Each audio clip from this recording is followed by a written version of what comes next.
गुरु का जो ज्ञान होता है, गुरु का जो महत्व है, वो जीवन में समझना पड़ेगा। और एक गुरु का दायित्व होने के नाते हम प्रेम से भी समझाएँगे, कठोरता से भी समझाएँगे। जैसा समझ में आए, जिस भाषा में समझ सकते हो, उस भाषा में समझाएँगे। लेकिन हमारा कर्तव्य और दायित्व ये है कि वो सामने वाला शिष्य बना है, तो उसको शिष्य की तरह उसको अपने मार्ग से, धर्म के मार्ग से भटकने नहीं देंगे। और उसके जीवन में जो वास्तविक और होता क्या है कि जीव का जो प्रकृति स्वभाव है, स्वाभाविक है वो संसार की तरफ भागेगा, विकारों की तरफ भागेगा, भोगों की तरफ भागेगा। और वहाँ से खींच-खींच के वापस लेकर आना है अपने जो मूल स्वरूप में, मूल कार्य में लगाना है। तो 2 चीज़ें हैं जीवन में कि आपको गुरु का महत्व स्वयं समझना भी है और गुरु को तो मान लीजिए गुरु बनने के बाद ऐसा नहीं कि कुछ लोग आते हैं हमारे यहाँ शिष्य बन जाते हैं, फिर थोड़ा बहुत मंत्र मिल जाता है। अब उनको लगता है हमारा काम हो गया पूरा। और फिर वो भी उनके दिमाग में ज़्यादातर धन ही चिंतन रहता है कि बस अब मंत्र मिल गए, यज्ञ करेंगे, मंदिर बनाएँगे, कहीं जाके हम भी चेले बनाएँगे और खूब धन कमाएँगे। उनके जीवन में धन है। धन जो जीवन में रखकर जो कामना रखकर जो हमारे पास आएँगे या जो भी इस तरीके की जो है जो हमारी अनुमति के बिना, आगे के बिना ऐसा कार्य करेंगे, वो तो गुरु के द्वारा श्रापित हो जाते हैं। प्रकृति के द्वारा श्रापित हो जाते हैं। देव शक्ति उनको श्रापित कर देती है, मंत्र उनको श्राप दे देते हैं। और ये जीवन में उनका श्रापित हो जाता है, मरने के बाद भी श्रापित हो जाते हैं। तो आप जब कोई भी भले ही आप परिश्रम कर लो, कहीं जाके मज़दूरी कर लो, लेकिन जो आपका धर्म नहीं है, जो आपका कर्म नहीं है, अगर आपको धर्म के क्षेत्र में कार्य करना भी है, धर्म के माध्यम से यदि कुछ चल आपको पुरोहित कर्म करना हो, तो आप गुरु के मार्गदर्शन में, गुरु की अनुमति में ही ये सारे कार्य करो। यदि आपने ऐसा नहीं किया, सोच लोगे कि नहीं हम तो थोड़ा-सा अपने नाम के आगे कोई फर्जी नाम लगा लेंगे, आचार्य लिख देंगे, महाआचार्य लिख देंगे और सिद्ध पुरुष हो जाएँगे, समाज हमको पूजेगा, दान दक्षिणा आ जाएगी, हमारी ज़िंदगी चलेगी, ऐसा नहीं है। तुम अपने पुण्य का नाश ऐसे लोग अपने पुण्य का नाश करते हैं। गुरु की सेवा किया, संत की सेवा किया, थोड़ा बहुत पुण्य अर्जित हो गया, वो नष्ट कर देते हैं। इस पुण्य का लाभ लेकर अगले जन्म को सुधारने का प्रयत्न करने की जगह जो जन्म में इस जन्म में तो चलो बिगाड़ ही रहे, अगले जन्म भी पता नहीं कितना जन्म बिगड़ता है। और जो ऐसे श्रापित होते हैं, उसको उसकी तरफ तो फिर वो कहते हैं कि मरने के बाद कौवा भी उसकी लाश को नहीं छूते। ऐसी दुर्गति होती है। और शास्त्र में भी स्पष्ट रूप से कहा कि शिवे रुष्टि गुरुस्त्राता गुरु रूठे न कश्चन। गुरु का कोप, गुरु का श्राप यदि किसी के जीवन में लेकर कोई ढोते हुए अगर कोई अपना आध्यात्मिक जीवन सुखमय बनाना चाहता हो, ईश्वर में बनाना चाहता हो, तो उससे ज़्यादा मूर्ख कौन होगा?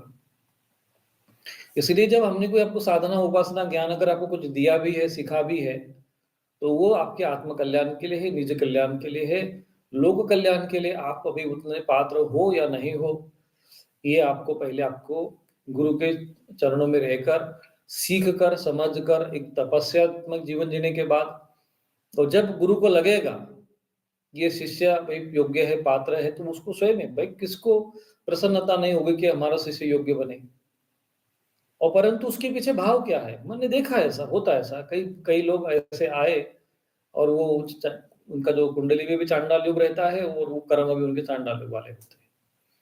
कई शिष्यों को प्राप्त करने के चक्कर में कई कुशिष्य भी बन जाते हैं। चूँकि हम तो यही सोचकर भी चलो आएँगे, साष्टांग दंडवत करेंगे, प्रभु, प्रभु, भगवान, भगवान, गुरुदेव, गुरुदेव, महाराज ऐसा करके अपना वो शरणागत हो जाते हैं। सेवा करते हैं तो हमारा भी धर्म बनता है कि चलो भाई उनको कुछ बता दिया जाए। अब बताने का अर्थ ये नहीं होता है कि भाई तुमको बता दिया तो तुम उसके द्वारा समाज के साथ छल करने लग जाओ, ठगने लग जाओ, धन अर्जन करने का माध्यम बनाने लग जाओ। ये चीज़ें अगर आप करते हो तो अपना ही है, अपनी हानि करेंगे। भगवत गीता में स्पष्ट कहा है ना कि आत्मा ही आत्मा का शत्रु है। कोई तुम्हारा शत्रु हम नहीं है कि भाई हम तुमको श्राप दे देंगे। तो वैसे ही आदमी अपने कर्म से श्रापित हो जाता है।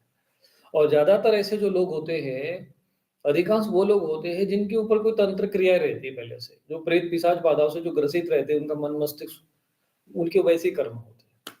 वो गुरु के यहाँ जाएँगे, मूर्ख हृदय न चित, जो गुरु में मिले बिरंचे सम, तो उनकी गति वो होती है।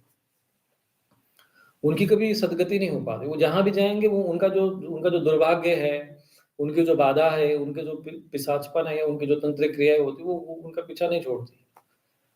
अब उसके लिए थोड़ा-सा धैर्य रखना पड़ता है, गुरु के प्रति शरणागत होना पड़ता है, समर्पण भाव आपका शुद्ध होना चाहिए। आपके अंदर थोड़ी सच में शरणागति होना चाहिए, सामने वाले को दिखना चाहिए ना कि भई आप ये ऐसी चीज़ें शरणागति है, भाव है, ये तो आप छुपा नहीं पा सकते। धीरे-धीरे कभी न कभी वो प्रकट हो ही जाता है काल परिस्थिति के अनुसार। और हमने देखा है कि जितना भी ज़्यादा ऐसा किसी लोगों के साथ कितना भी अच्छा करो, पर उसकी जो प्रकृति है, उसका जो उसकी जो उसकी दुर्बुद्धि है, वो नहीं जाती है। भगवान कृष्ण ने खूब प्रयत्न किया, दुर्योधन को समझाने का, धृतराष्ट्र को समझाने का, सारी वो कौरव सभा को समझाने का, भई तुम सुन लो, समझ लो, नहीं समझे वो लोग। तो ऐसा नहीं होता है कि कोई ज्ञानी पुरुष है, महात्मा है, तो सब लोग उनके सब शिष्य ही बन जाएँगे, जो उनके पास गया तो सुधर ही जाएगा। सारे गंगा जी में जो जो जा रहा है उसका मोक्ष ही होगा, तो ऐसा नहीं है। सब कई मलाह होते हैं जो मछली जाके मारते हैं वहाँ पर। ऐसा नहीं कि तो सारे गंगा जी में डुबकी लगा के अपना मोक्ष ही करते हो। तो शुभ-अशुभ कर्म होते उसमें उस गंगा जी पर कोई दोष नहीं लगता है।